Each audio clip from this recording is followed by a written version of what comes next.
हे प्यारे प्यारे दोस्तों, कैसे हैं आप सब। आई होप आप सब अच्छे होंगे। आज तो सब शॉपिंग चल रही होगी, मुझे पता है सबकी सब तैयारी कर रहे होंगे।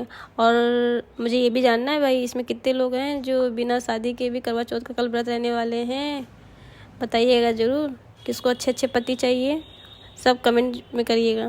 मैं भी तो देखूँ मेरे व्यूअर्स, मेरे लिसनर्स कितने हैं जो विदाउट मैरिड करवा चौथ का व्रत रखते हैं। आई नो आप लोग कहेंगे नहीं नहीं नहीं मैम, नहीं नहीं ऐसा तो है नहीं, रहते तो होंगे, वैसे बहुत सारे लोग होंगे। चलिए बाकी बकवास बाद में करेंगे, स्टोरी पे चलते हैं। स्टोरी वो अधूरी मोहब्बत। जी हाँ, इधर रूहानी के घर से आरोही आ गई थी। छाया उसका वेट बाहर कार में कर रही थी। आरोही की आंखें नम थी, वो कुछ छुपाने की कोशिश कर रही थी कि छाया को न पता चल जाए। लेकिन छाया, जी हाँ, छाया कहने के लिए कुछ भी हो लेकिन उसकी सच्ची दोस्त थी। और दोस्तों का एक चीज़ सबसे अच्छी होती है, वो दोस्तों की बातें बिना कहे समझ लेते हैं। जी हाँ, छाया भी उनमें से एक थी। छाया आरोही की आंखों में देखती है और कहती है क्या हुआ। तभी आरोही कहती है कुछ नहीं। फिर छाया आरोही से कहती है बोलो, रूहानी ने कुछ कहा। आरोही कुछ नहीं कहती, वो सीधे से आती है और कार में बैठ जाती है। इधर ड्राइविंग सीट पे छाया बैठती है। छाया कहती है आरोही से सीट बेल्ट लगा लो। जी हाँ, वो सीट बेल्ट लगाई।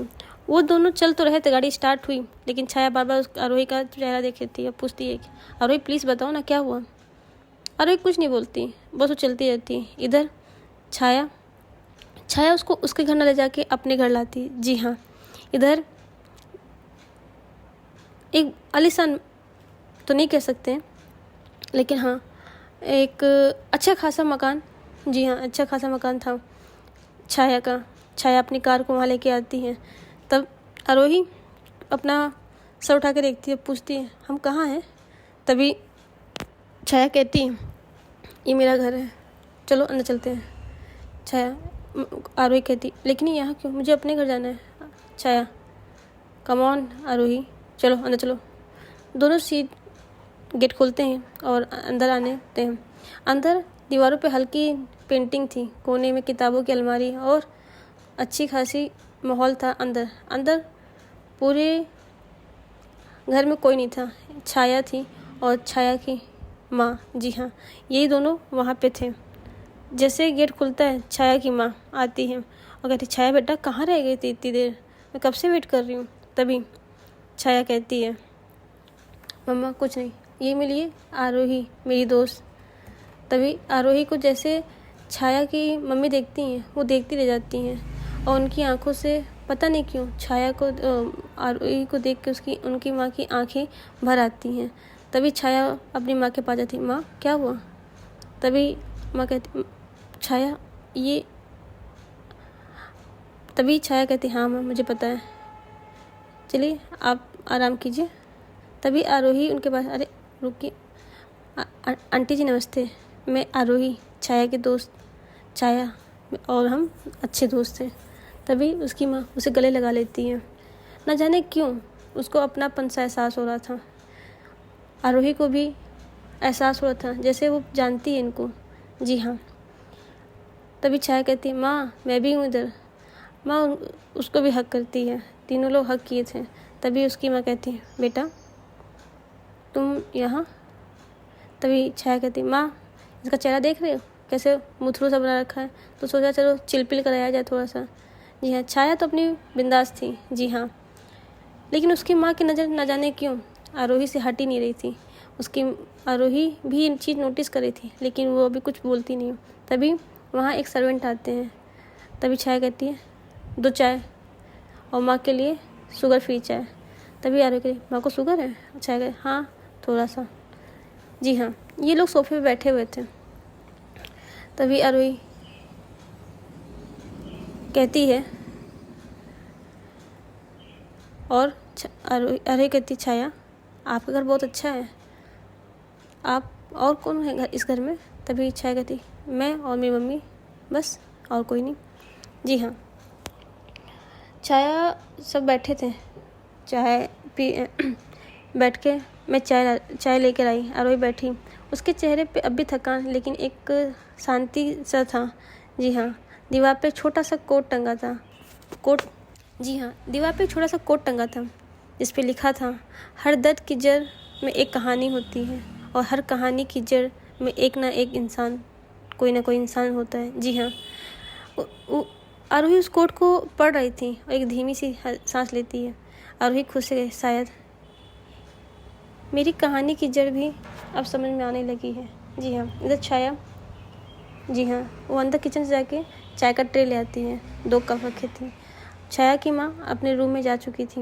उनको थोड़ा सा बताया था शुगर की प्रॉब्लम है, तो आराम कर रही थी। छाया, अब बोलो, अंदर दवा है जो बाहर निकालो, नहीं तो अंदर ही अंदर जलती रहोगी तुम। आरोही कब उठाती है, हाथ काँप रहे थे। फिर एक लंबी चुप्पी के बाद वो कहती है, रूहानी ने कुछ गलत नहीं किया, बस वो अपने दिल के चारों ओर दीवार खड़ी कर ली है और शायद मैं ही वो वजह हूँ जिसके चलते उसने फिर से किसी पे भरोसा करना छोड़ दिया। छाया ध्यान से सुनती, कुछ कहती नहीं, बस चाय के कप से उभरती भाप के बीच आरोही का चेहरा दर्द महसूस करती है। आरोही की आंखों में एक आंसू, वो चुपचाप कप में नीचे गिरता है। छाया, शायद ये वक्त है जब तू खुद को थोड़ा वक्त दे, और उसे भी। कभी कभी जवाब वक्त देता है, लोग नहीं। जी हाँ,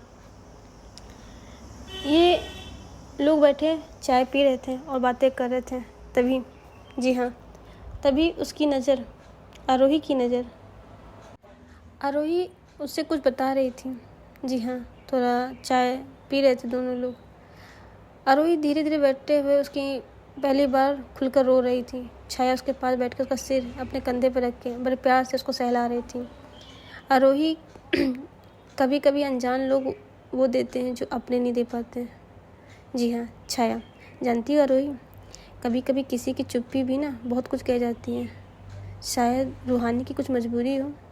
हर कहानी अधूरी नहीं होती, बस रुक जाती है कुछ देर के लिए। आरोही उसकी तरफ देखती है, आंखों में एक नई चमक। आरोही, शायद मुझे अब समझना है, हारना नहीं ना। छाया, बस यही तो ज़िंदगी है, जो गिर के भी उठ जाए वही सच्चा प्यार है। जी हाँ, आरोही कहती, मतलब छाया, मुझे पता है तुम रूहानी से बहुत प्यार करती हो और ये शायद तुम अभी एक्सेप्ट नहीं कर पा रही हो, लेकिन जैसे तुम उसकी केयर, उसकी तरफ देखना, कहीं ना कहीं तुम्हारे दिल में रूहानी की एक सॉफ्ट कॉर्नर तो बन चुका है। जी हाँ, तभी आरोही कहती है, लेकिन जी हाँ, इधर शाम का वक्त था। जी हाँ,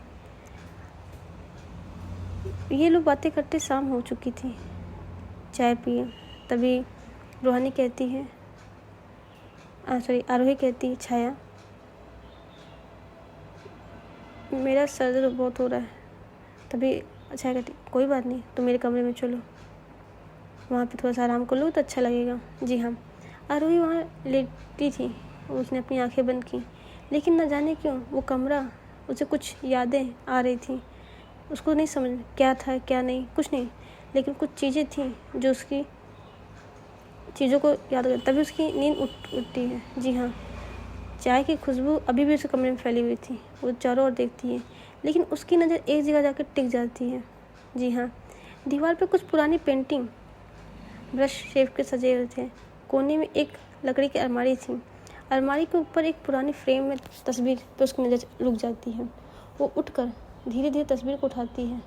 तस्वीर में रूहानी मुस्कुरा रही थी। जी हाँ, और उसके साथ एक और लड़की थी, वही लड़की जिसकी पुरानी फ़ोटो रूहानी अपने कमरे में देख रही थी। जी हाँ, और उस लड़की का चेहरा अजीब तरह से आरोही से मिलता जुलता था। जी हाँ, आरोही के चेहरे पे एक पल का ठहराव आता है, आंखों में उलझन, फिर गहराई। आरोही खुद से ये वही लड़की, लेकिन रूहानी के साथ कैसे? तभी पीछे से छाया की आवाज़ आती है, छाया, वो तस्वीर। जी हाँ, आरोही कहती, जल्दी से उसको मुड़ती है, कहती, आप इन्हें जानती हैं? छाया कुछ देर चुप रहती, फिर उसके पास आके उससे तस्वीर अपने हाथ में लेते हुए कहती, हाँ, ये रूहानी की पुरानी तस्वीर दोस्त थी, मीरा। उससे रूहानी बहुत प्यार करती थी, लेकिन किस्मत ने उसे छीन लिया। रूहानी की आंखें चौड़ी हो जाती हैं। आरोही कहती कि क्या वो अब? छाया, नहीं है, बारिश की हल्की आवाज़ और तेज सुनाई देती है, जैसे किसी पुराने दर्द को लौटाया। आरोही, शायद इसीलिए रूहानी मुझसे दूर भागती है। उसकी आवाज़ में दर्द था, क्योंकि हर बार जब वो मुझे देखती हैं तो उन्हें मीरा दिखती होगी। छाया उसकी ओर देखती है, उसकी आंखें भी अब नम थीं। छाया, शायद। लेकिन आरोही, प्यार कभी दोबारा नहीं होता, वो फिर से जन्म लेता है, कभी किसी नई शक्ल में या कभी किसी नए एहसास में। आरोही की आंखें में आंसू थे। आरोही, तो क्या मैं उनकी अधूरी कहानी की परछाई हूँ या उनकी नई शुरुआत?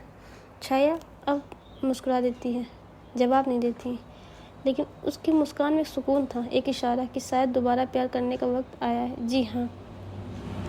कमरे के जो अलमारी थी, उसकी शीशों पे पानी की बूंदें की आवाज़ आ रही थी, जहाँ और ये दोनों बैठे हुए थे, पुरानी यादों के दरवाजे खोले हुए। छाया तभी चाय का कप लेती है। तुम सोच रही होगी ना, ये सब मैं तुम्हें क्यों बता रही हूँ? आरोही का, मुझे बस समझ नहीं आ रहा है, ये मीरा कौन थी और रूहानी के साथ इसका कैसा रिश्ता था? छाया गहरी सांस लेती है, एक कप चाय का पीती है, उसकी आंखों में कुछ पुराना दर्द तैरता है। छाया कहती है, मीरा मेरी बड़ी बहन। जैसे ही ये बात सुनती है, आरोही की आंखें और चौड़ी हो जाती हैं। वो और रूहानी? जी।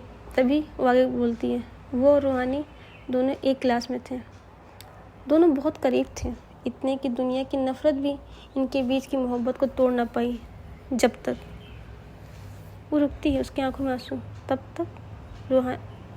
जब तक रूहानी के पापा को ये सच ना पता चलता। जी हाँ। तभी उसकी आवाज़ थोड़ी भरी, उन्होंने अपने ख़ानदान की इज्जत के लिए ये बेइज्जती कहा। और फिर एक रात उन्होंने मेरी बहन को कॉल किया और किसी जगह बुलाया, कहा कि रूहानी का एक्सीडेंट हो गया है। वो उन्होंने नहीं बताया किसने फ़ोन किया, एक शख्स का फ़ोन आया था। मीरा दौड़ते हुए रूहानी के वहाँ गई, वो एक खंडहर टाइप में था। जी हाँ। वहाँ मीरा चिल्लाती रही, रूहानी रूहानी, लेकिन कोई न था। मैं छोटी थी, लेकिन मैं भी उनके पीछे गई थी। तभी एक आदमी शख्स सामने आता है, कहता है, मीरा। तभी मीरा पीछे पलटती है। जी हाँ, वह आरोही के फादर थे। छाया की आंखों में आंसू थे। आरोही उसके हाथ पर, तो फिर क्या हुआ? तभी छाया कहते, तो क्या?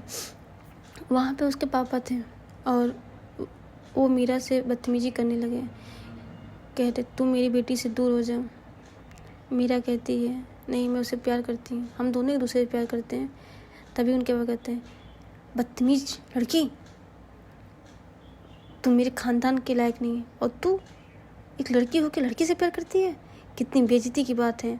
और मेरे ख़ानदान में किसी को पता चला कि रूहानी किसी लड़की से प्यार करती है, हमारी कितनी बदनामी होगी। तभी दो लोग और आते हैं। जी हाँ, रूहानी और उनकी माँ। रूहानी जैसे मीरा को देखती है, वो दौड़ के भागती है मीरा के पास, लेकिन उसकी माँ उसका हाथ पकड़ लेती है, चुपचाप यहीं खड़ी रहो। जी हाँ। रूहानी वहाँ खड़ी रहती है, वो रो रही थी। मीरा उसको देख के बाद तभी कुछ गुंडे मीरा को पकड़ लेते हैं और साइड में, और फिर उनके पापा कहते हैं, रूहानी,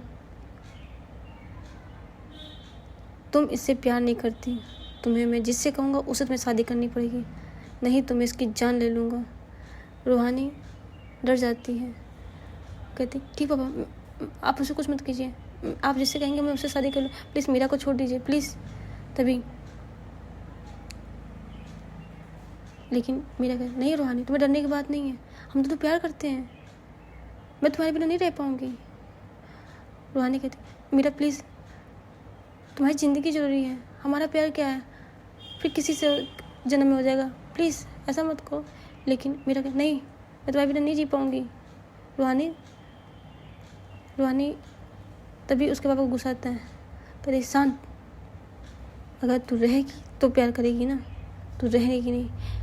रूहानी बहुत कोशिश करती है अपने पापा प्लीज़ उसको छोड़ दीजिए, मेरी गलती है पापा, प्लीज़ उसको छोड़ दीजिए। लेकिन वो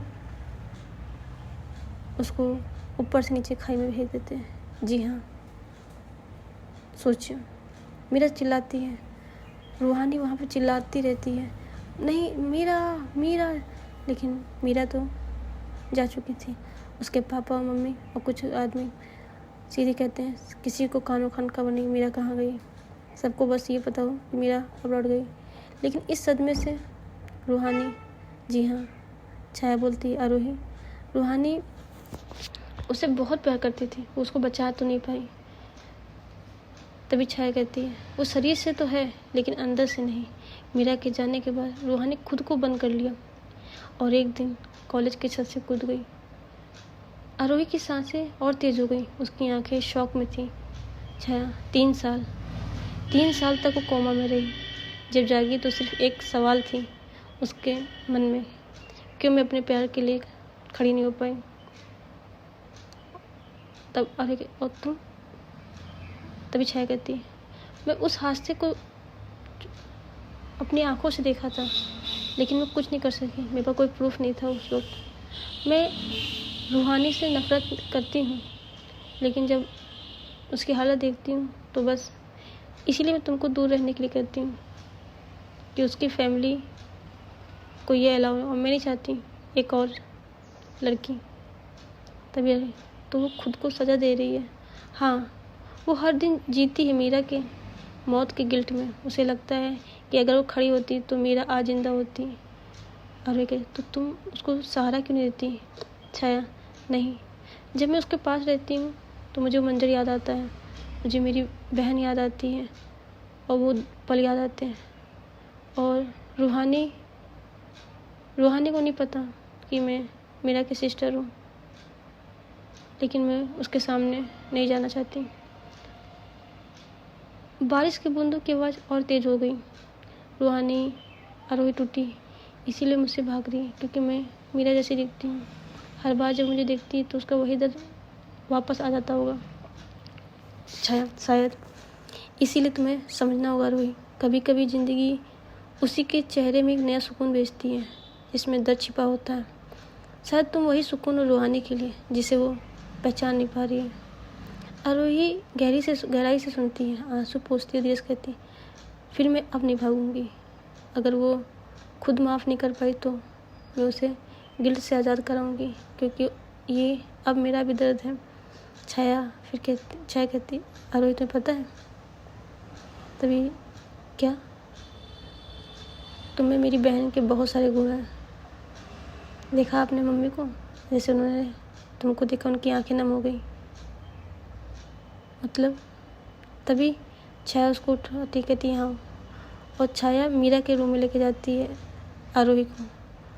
आरोही की आंखें भौचक्की हो जाती हैं, इतनी सारी तस्वीर। जी हाँ, और जैसे वो तस्वीरों को देखती है आरोही का सर दर्द होने लगता है। वो सर पकड़ के वहीं बेहोश हो जाती है। छाया उसको संभालती है। छाया कहती, आरोही क्या हुआ आरोही। कुछ देर तक तो वहाँ ऐसे ही रहती है। तभी उसको होश आता है और अपने सर को दर्द जैसे उठती है। कहती, छाया क्या हुआ आरोही। पता नहीं क्यों मेरा सर दर्द होने लगा। ये कमरा मुझे अपना सा लग रहा है, जैसे मेरा कमरा है। तभी छाया कहती है, छाया को कुछ तो महसूस हो रहा था, कुछ तो है। आरोही के बारे में पता लगाना होगा, छाया मन में कहती है। इधर छाया आरोही से कहती है, पानी लाओ। आरोही कहती, नहीं मुझे घर जाना है। जी हाँ, ये सीन को फिर यहीं शिफ्ट करते हैं। नेक्स्ट सीन, छात्र सभी लोग कॉलेज में थे। कॉलेज में क्लासरूम में सब अपने सारे स्टूडेंट अपने क्लास ले रहे थे। छात्र धीरे धीरे बैठ रहे थे, कोई नोटबुक निकाला था, हंसते हुए बातें कर रहे थे। एक कोने में रूहानी अपनी सीट बैठी थी। उसकी नज़र बार बार खाली बेंच पे जाए थी जो हमेशा आरोही की थी। जी हाँ, रूहानी मन ही मन सोचती है, हर रोज़ यहीं बैठती वो, अभी कभी पेन गिराई कभी किताबें, पता नहीं आज क्यों नहीं, सब कुछ खामोश सा लग रहा है। जी हाँ, रूहानी की आंखों में बेचैनी थी, रूहानी के चेहरे पे बेचैनी थी, जो बिना वजह उस बेंच को देख रही थी। ये चीज़ उनके दोस्त नोट कर रहे थे। तभी अजय कहता है, क्या हुआ रूहानी, आज तो लग रहा है किसी का इंतज़ार कर रही हो। रूहानी हल्की से मुस्कुराती है, लेकिन उसकी आंखों में भी खाली ऐसा नहीं, बस ध्यान नहीं लग रहा है। तभी क्लास का माहौल बिल्कुल शोर भरा था। दरवाज़ा खुलता है, सबकी नज़र दरवाजे पे होती है। छाया आती है, सारे स्टूडेंट मुड़ के देखते हैं और धीरे से छाया मैम। लेकिन छाया का चेहरा पहले से शांत था, उसकी आंखें किसी को ढूंढ रही थी। छाया पीछे देखकर सीधे अपनी बेंच पर जाके बैठ जाती है। जी हाँ, छाया अपने बेंच पे बैठती है। तभी उसमें से आरोही तो नहीं थी, अभी तक आई नहीं थी। तभी क्लासमेट समीर, जो आरोही का दोस्त था, बोलता है, छाया, अरे छाया, आज तेरी वो बेइज्जती नहीं आई क्या? बेस्टी नहीं आई, क्या हुआ? हर दिन तो तेरे साथ ही आती तुम दोनों। छाया मुस्कुराने की कोशिश, लेकिन चेहरा उतरा हुआ। हाँ, शायद उसकी तबीयत ठीक नहीं होगी, कल बोली थी थोड़ा सिर दर्द हो रहा है। तभी पास बैठा अजय बीच में बोलता है, अरे लेकिन कल तो वो बहुत खुश लग रही थी एग्ज़ाम के बाद। छाया, तो कभी कभी जो मुस्कान हर बार मुस्कुराहट दिखती है, वो अंदर से हालात छुपाने के लिए होती है अजय। तभी शिवी, क्या मतलब छाया, कुछ हुआ है क्या आरोही को? छाया बस सिर झुका के कोई जवाब नहीं देती। उसकी उंगलियां नोटबुक के किनारे पे खेल रही थी, आंखों में कोई खोई हुई थी। छाया मनी, काश मैं जान पाती हूँ किस बात की उलझन में है। जब ये से रूहानी के पास से आई है, आरोही पहले जैसी नहीं है। जी हाँ, खिड़की से हवा अंदर आते हुए सब और बालों को उड़ाते हुए एक पल के लिए सामने आसमान की ओर देखती, जैसे कि कोई जवाब तलाश रही हो। तभी रूहानी क्लास के दूसरे छोर पे अपनी किताब में खोई, लेकिन उसकी नज़र कभी कभी उसी दिशा में जाती जहाँ छाया बैठी थी, जैसे दोनों किसी के जुड़े हों। अजय, चल छाया, आज तो तेरी बेइज्जती आई नहीं, हम लोग के साथ कैंटीन चल। नहीं अजय, आज नहीं, थोड़ी देर अकेले रहना चाहती हूँ।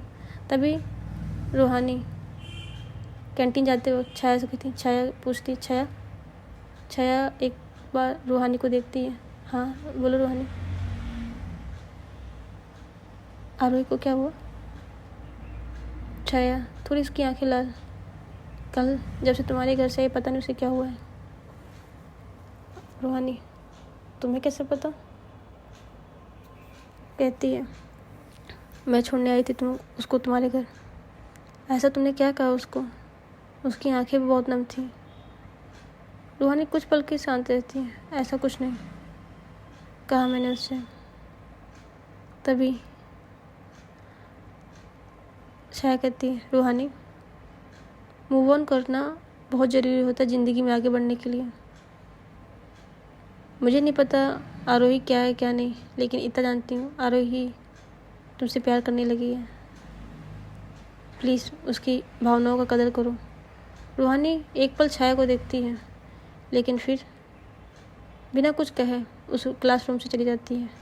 छाया मनी मन कहती, कब तक रूहानी, कब तक अपने आप को इस तरह रोकोगी? मुझे पता है तुम्हारे अंदर भी आरोही के लिए कुछ तो सॉफ्ट कॉर्नर है, लेकिन शायद कुछ है जो अभी भी रोक रहा है। छाया अपनी क्लासरूम में बैठी थी। इधर रूहानी सभी दोस्तों के साथ कैंटीन में थे। कैंटीन में सबके ने सैंडविच ऑर्डर किया और कोल्ड ड्रिंक। सब अपने खाने मस्त थे, लेकिन रूहानी न जाने क्यों उसका ध्यान कहीं और था। रूहानी शिवी से कहती, स्कूटी लाई है? तो शिवी कहती, हाँ लाए हैं, चाबी दे। क्या हुआ, कहाँ जाना है? कुछ नहीं, बस इमरजेंसी है। जी हाँ। रूहानी चाबी लेती है और पार्किंग में आती है और स्कूटी स्टार्ट करके कॉलेज से निकल जाती है। अब जानेंगे दोस्तों आगे कि रूहानी कहाँ जाती है, आखिर उसे क्या चाहिए, क्या वो आरोही से प्यार करेगी या अपने पुराने गमों को याद करते हुए रहेगी। जानने के लिए बने रहिए, देखेंगे हम नेक्स्ट पार्ट में कि असल में कौन पहले बोलेगा एक दूसरे से, या कहानी पूरी हो पाएगी या मीरा की तरह ये भी खामोश हो जाएगी। तब तक के लिए आप लोग ध्यान रखिए और ढेर सारी मार्केटिंग कीजिए और अपनी मम्मियों का जो काम है उसको करिए और इन्जॉय कीजिएगा और मुझे ज़रूर बताइएगा कैसा रहा आपका कल का program. Love you guys, bye bye, Tata.